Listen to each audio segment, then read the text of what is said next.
Lynn Mitchell joins me from the safety office this morning to share information about jack stand inspections and ergonomics. Good morning, Lynn. Good morning, Jennifer.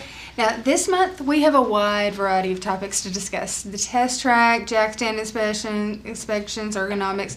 So let's start with the test track. What do we need to know to ensure our safety there?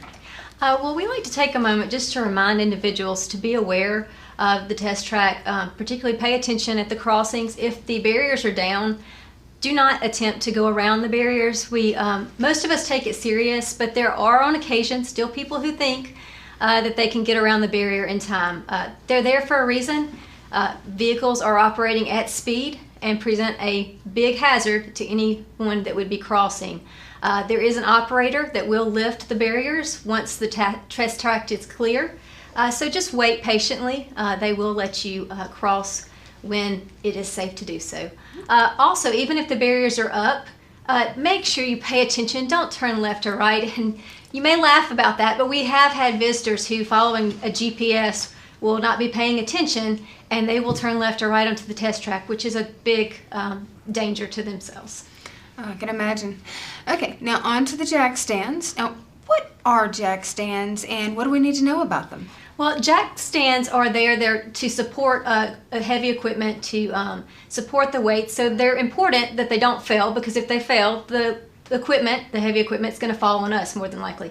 So we want to make sure that we're inspecting it each time before we use it. Check for cracks, cracked welds, look for missing pieces of equipment. If any of that is present, we don't want to use it. We want to tag it out and get rid of it. We also take the months of February and August to do a more thorough inspection and check and maintain an inventory of what jack stands are in our area. So that way we don't miss an inspection. During this month, if you haven't already done so, they should be taking the formal jack stand inspection sheet, going through it, putting on a new MPI date once the inspection is completed, and then filing all that paperwork in the GTR book. Okay. Now, the last topic we've got for today is ergonomics. Now, what are the important points to remember about ergonomics for our workforce? Well, ergonomics is really just fitting the job to the worker.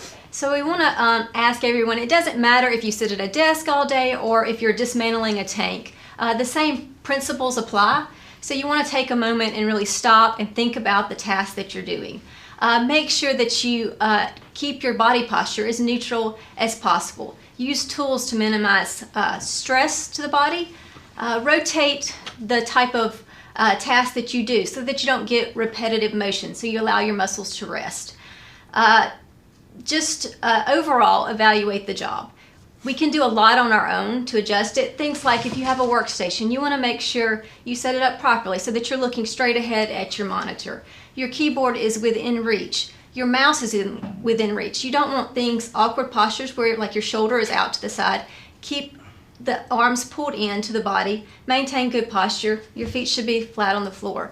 If you're out in the work area doing heavy equipment type movement, you don't want to position any work where you're having to extend way out. Bring it in closer such that you can work close.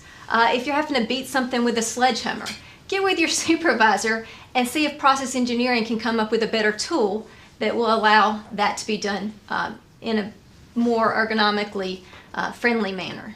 Thank you very much for covering all these topics with us today. I know, especially with the ergonomics, that applies to everyone on this installation, so it's good to know this. Thank you. You're welcome.